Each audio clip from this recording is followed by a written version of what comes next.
What is going on, dudes? This is VaporTheGamer, and welcome back to another episode of Vapor Reacts. Real quick, I want to thank you guys once again for coming to the stream this morning on Twitch, because I'm a Twitch affiliate now, and we have our first subscriber. That's pretty cool, man. I'm excited to play more tomorrow morning. I'm not going to waste any time with this one. We have another game theory to react to today, being that the next book just got released in the Fazbear Frights series, number 3. This one's titled 1:35 a.m. I don't know much about it, but, you know, being that we think that the books are a separate timeline, but also provide evidence of what is to come in the Five Nights at Freddy's lore itself. So this one is titled FNAF Golden Freddy, Not What We Thought. It says in the description, today we are taking a closer look at Golden Freddy and seeing if the new evidence shows that we were wrong about our conclusion on his secret identity.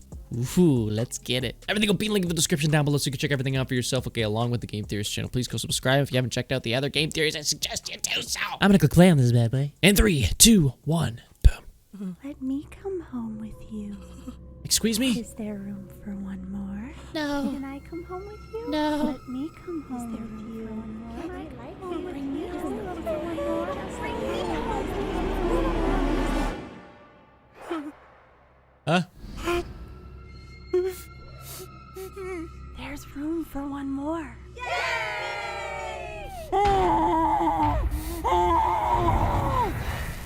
Okay.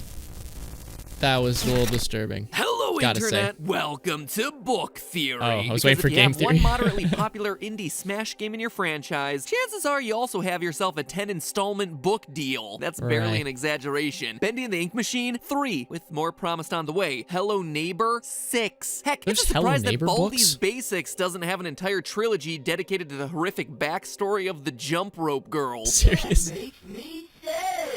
No joke, at this point in my life, I'm reading more video games than I'm playing. But of course today, we're not talking about any of those other franchises. We're talking about the Grandpappy, the one that paved the way for all those who would dare to follow in its Try to fall footsteps. asleep. Five Nights Ooh. at Hello Freddy's and Puppets its was 8 fun. books, as well as its 2 graphic novel reimaginings of the first 2 books. But here's the best part here, friends. Oh, I wish I True to had the this graphic franchise, novels the books now I were think about it. supposed to end at Fazbear Frights number 5. We're currently at Fazbear Frights number 3. The end was in sight. That was gonna be it. That was the end of the line. Mystery over. But There's more, isn't there? Oh no, my Oh, friends. my. Of course not. No. Now, there are 2 more final installments announced. What? Just like every game after FNAF 3. I used Ooh. to joke that the fan was the scariest part of this Ooh, franchise. okay. Oh no, not anymore, It's pretty dear scary theorists. still. Now, Could cut it's your hand. multi-platform merchandising.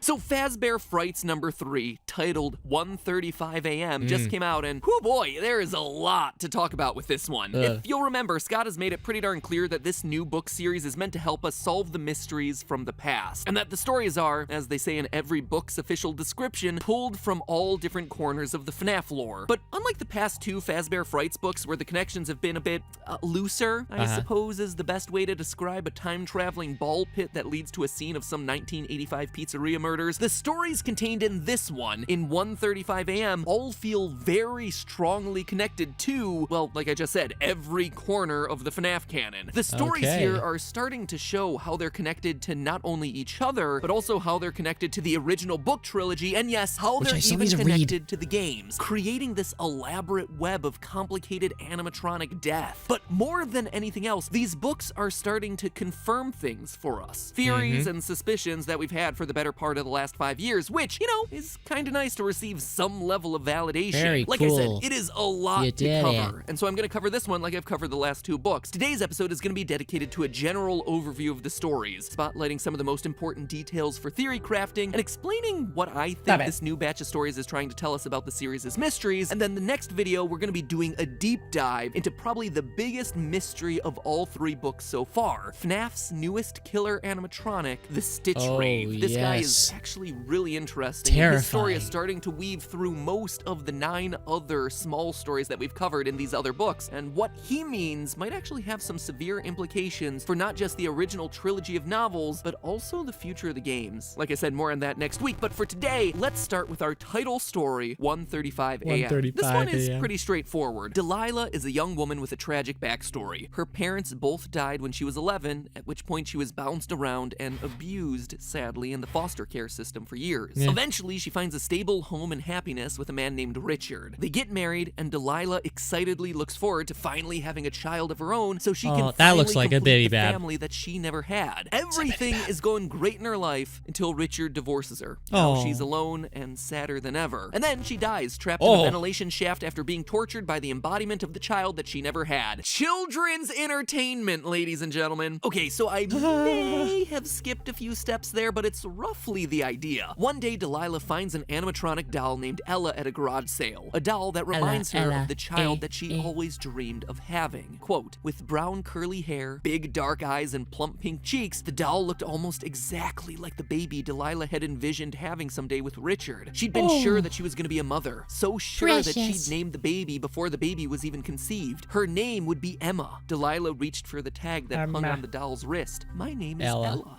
Ella. So close to Emma. Delilah felt an odd tingle slither through her body, end quote. She buys the doll, in part because it reminds her of her almost never child, and because it has a built-in alarm clock. Emotionally scarring with a side of functionality, just the way I like it. Anyway, she sets the alarm inside of Ella for 1:35 p.m. to help wake her up for her shift at work. But the alarm doesn't go off. And just like that, Delilah gets her first taste of parental disappointment. So she does what any good parent would do in that situation, immediately hurls her would-be child into the nearest dumpster. Ouch. Yikes, Delilah. Maybe it's better that you and Richard didn't have that kid after all. Anyway, that night she's awoken at 1:35 Stalks her kid into the garbage. Delilah assumes that she accidentally set the alarm for AM rather than PM, which reminds me of the time I didn't bother to set the clock right on my Tamagotchi and was forced to scoop his poop every day at 4 in the morning. I can't imagine why he died. Certainly not my fault. Anyway, she tries to find the trashed Ella doll, but can't. And from that point forward is slowly driven insane by the doll waking her up every morning at 1:35. I mean, you know, 1:35 is still early enough at night to get a decent night's sleep. It's not a 3 a.m. challenge or anything like that, but whatever. Yeah, knowing that she'll never feel safe again, she climbs into a ventilation shaft in a building under construction and dies. Quote from the book, she'd never wanted things, she wanted love. Oof, it is a heartbreaker, man. The stories in these books so far have been pretty sad, but this one is just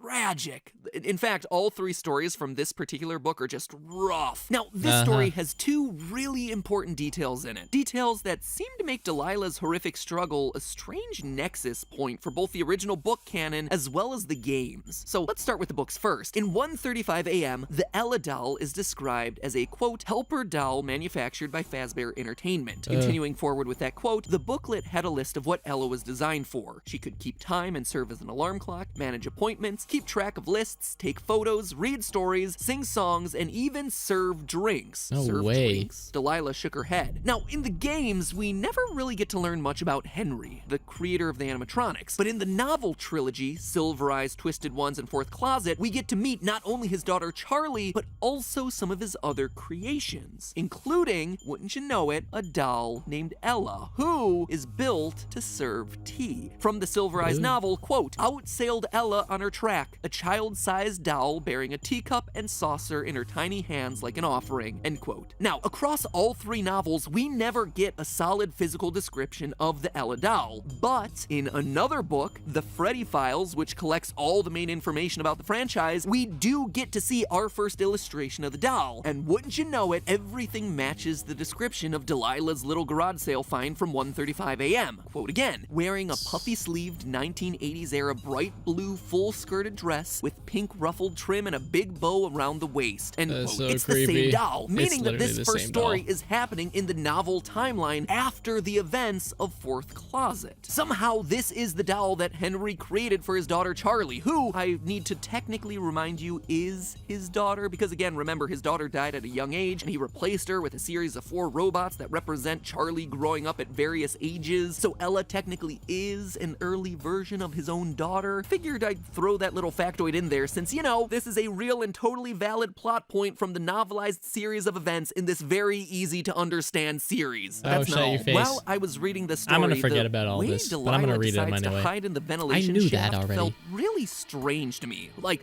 why? It was super random, but also was one of those things that felt so oddly specific that it felt like it had to have had a bigger purpose. So I dug around and found this for you. For your consideration, I present to you Night 2 of Sister Location. So, funny story. A dead body was found in this vent once. Okay, so not that funny, but it's a story.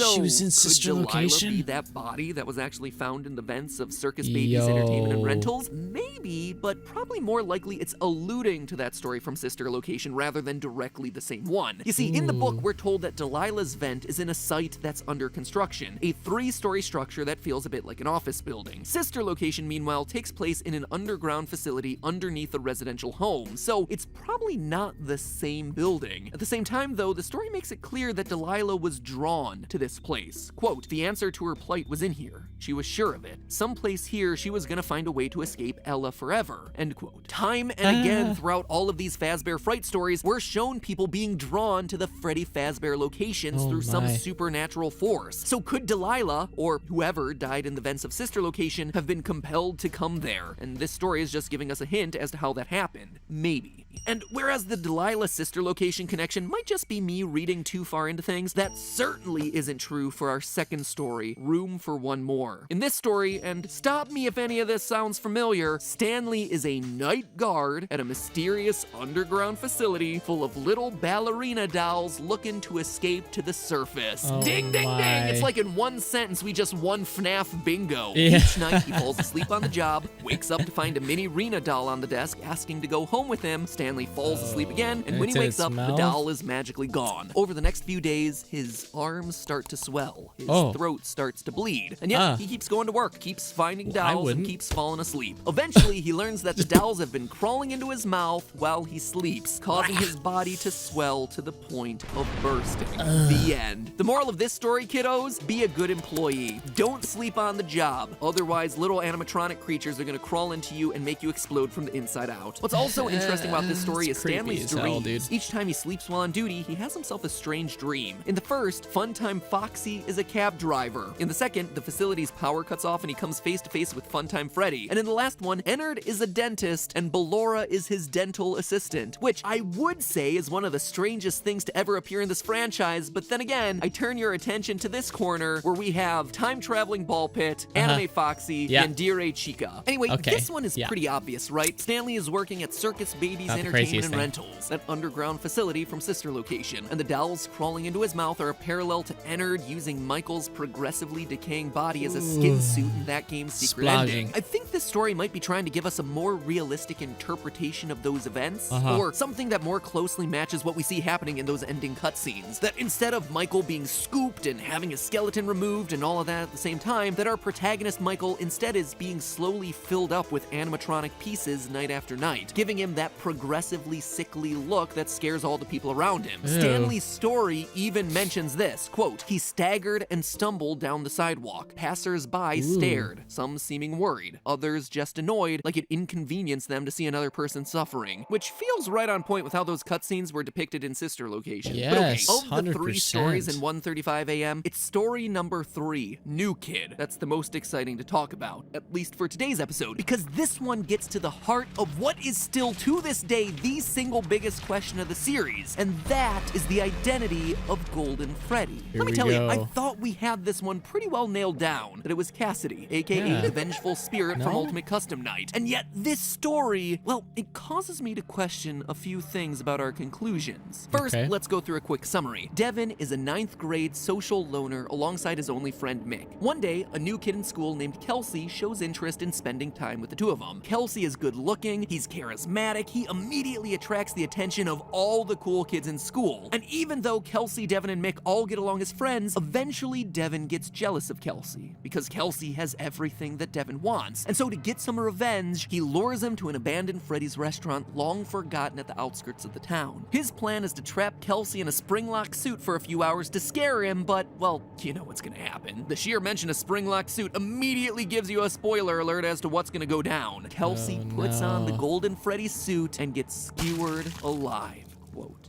The blood saturated the bear's matted fur in seconds and began pooling on the floor. Devin stared at the moving blood. It looked like it was a living thing. A thinking red liquid lake stretching out. end quote. Mick and Devin leave Kelsey for dead for fear of Devin getting in trouble, but they're not quite sure he actually died. Nearly a week later, Devin is convinced to go back and check on Kelsey, but when he does, he's in for a surprise. Kelsey has vanished. Devin eventually sticks his hand inside the suit's mouth to feel around for Kelsey's slumped over dead body, only for the spring locks to fail again and crush his arm. As Devin lies on the floor, trapped and slowly bleeding to death, he gets a final glimpse into the suit and, well, let's just say what he sees inside rocks the foundation of what we know about this franchise. Quote, Devin wiggled in one more attempt to free himself. The mouth opened even more and Devin got a sudden glimpse inside the suit. He gasped. Down low, past his arm, Devin could see a body, a dead body, just like he thought he'd find when he came back here to check. But it wasn't exactly like he thought he'd find. This one had curly black hair. The body in the suit wasn't Kelsey. Now, there's a lot of weird things about this story that I don't quite have answers for, but I do have some thoughts about. First and foremost is the ending. You see, the book doesn't end with Devin's death like you would expect. It actually continues to a final scene with Kelsey, alive and well, as the new kid at school introducing himself to two boys. It seems, at a first reading, like this should be a flashback to when Kelsey first meets Mick and Devin at school. Like, this was the fateful meeting that would eventually lead to multiple of their deaths. But it's not. This is Kelsey at a new school meeting two new boys. In the story, Mick meets Kelsey first and then brings Kelsey over to meet Devin, and it all takes place in a classroom. This closing scene, meanwhile, is outside the front doors of a school, and the two boys Kelsey introduced himself to are less social outcasts like Mick and Devin, and more like bullies. We're expressly told that the boys are snickering at the passing kids. Even Kelsey's first line to them is different. It implies that Kelsey has somehow lived on after his supposed spring-trap death in Golden Freddy, and now he's the new kid at yet another new school, introducing himself to two new kids. And the way that this final scene is written, with Kelsey scoping out the two boys from afar before he approaches them, it feels like he's actively targeting loner kids to make friends with. Could this be Kelsey's attempt to befriend kids that most overlook and then lure them back to a Freddy's pizzeria for some tragic incident to happen? It seems like it would be a stretch, but let's talk about Kelsey himself. Mr. Perfect. Kelsey is a weird entity in all this. Throughout the story, there are moments when his behavior is specifically called out as slightly off. Quote from the book, Kelsey tilted his head and studied Devin for a couple of seconds. For those 2 seconds, Devin had the weird feeling he was being evaluated. And again later, Devin was tempted to stab Kelsey to see if he was a robot. Kids don't say stuff like that. Once they're actually at the pizzeria, things go surprisingly smoothly for Devin's plan. The line in the book even goes like this, quote, this was going even better than he imagined. He thought he was gonna have to talk Kelsey into trying on the Golden Freddy suit, but it looked like he was gonna do it all on his own. It was like it was meant to be. All of it seems to cast some level of suspicion on Kelsey's true motivations, and that's without me even mentioning the fact that his body just goes missing at the end of the book when it has been skewered and bled to death. To me, it feels like Kelsey may just be our vengeful spirit from Ultimate Custom Night. In the story, Kelsey is described as having wavy blonde hair and blue eyes. Now, we have a pretty solid idea that its hair is straight with a slight wave, and it appears to be blonde. But here's the kicker. This image was created by inverting colors. It's what gives it that blown out and kind of creepy appearance. If you invert the colors of the vengeful spirit's eyes, you get blue, just like Kelsey is described in the book. And it would fit the idea of a vengeful spirit, a kid who is angry about his own death, perhaps in an accident like we see in FNAF 4, or in this particular story, looking to get revenge on other kids who are similar to his original killers. He goes from school to school, presumably ones near Fazbear locations, to somehow trick kids into getting killed by the suit. The parallels with vengeful spirit even go to the moments right around Kelsey's death in the book. This is how it's described, and the sound wasn't the bad part. It was bad, yes, but the bad part, the really, really bad part, was the way the suit started jerking in a spastic, horrific dance. It looked like the moth-eaten, mildew-blotched gold bear was convulsing, but it wasn't the bear, it was Kelsey. It's remarkably similar to the final cutscene from Ultimate Custom Night, where we see again an angry Golden Freddy, presumably filled with the vengeful spirit, twitching off into the darkness. Also worth noting is that the This is spring-lock cool. suits are apparently big enough for kids to slump down into the body. Devin, when he initially can't find Kelsey's body inside the suit, decides to dig deeper down into it. Quote, had Kelsey somehow slid down into the suit? Was that his hair that Devin could see? This, to me, confirms what we see in FNAF 4's storage room cutscene. The strange tuft of hair that's coming out of the body of the suit. Back then, we weren't It looks sure like what it this was could trying to just tell be us. wires, what that though. tuft of hair was meant to be. But now, I think we can But that safely really looks conclude like that hair. it is indeed a child stuffed into that body, and that we're only seeing the top tuft of hair poking out. It would seem to imply that there was a victim before the bite of 1983, and that the crying child was somehow aware of at least one, if not multiple, of past victims shoved inside the suits. But all of this brings us to the obvious question of this story: the curly black hair at the bottom of the suit. Who's that? And honestly, I'm not sure. Cassidy, which is what we've been assuming to be Golden Freddy's name this entire time, does indeed have black hair, but it's always been described as long and straight. In the fourth closet, we physically see Cassidy, and she's described as this, quote, that's Cassidy, a girl with long black hair approached. And in the survival logbook, where we first learned of Cassidy's name, there's this girl who again has long, black, straight hair. And that's something worth pointing out, for as chaotic as the story in this franchise has been for all its iterations, names and hairstyles and colors of the victims seem to be fairly consistent. Susie is always associated with her dog. She has blonde hair with curls and blue eyes. Cassidy always appears to have straight black hair. Fritz always has freckles. The names and the faces of the surrounding characters may change, but the missing children all seem to be fairly consistent in both name and physical description, which is an important detail to keep track of moving forward. So could all of this mean that Vengeful Spirit and Cassidy are two separate entities? That two spirits might both be in possession of Golden Freddy, or that Cassidy isn't really associated with Golden Freddy at all, and is instead the identity of one of the other animatronics? Because in Fourth Closet, she technically wasn't the one who was associated with Golden Freddy. Honestly, I don't know. I need to actually review the evidence for this one, and I encourage you to do the same. The It could last thing still worth be mentioning Cassidy, for all of us to just chew as on a is the different character, mysterious but- slithering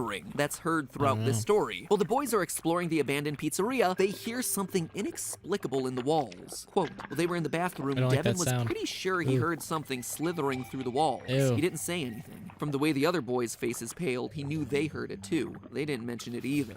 It's never mentioned again. Nothing ever comes of this strange little detail, but it's clearly important because more inexplicable, strange sounds come from the Freddy torso after Kelsey dies. In a later quote, did you leave anything else? He tried to ignore the fact that the scuttling sound was coming from the bear suit.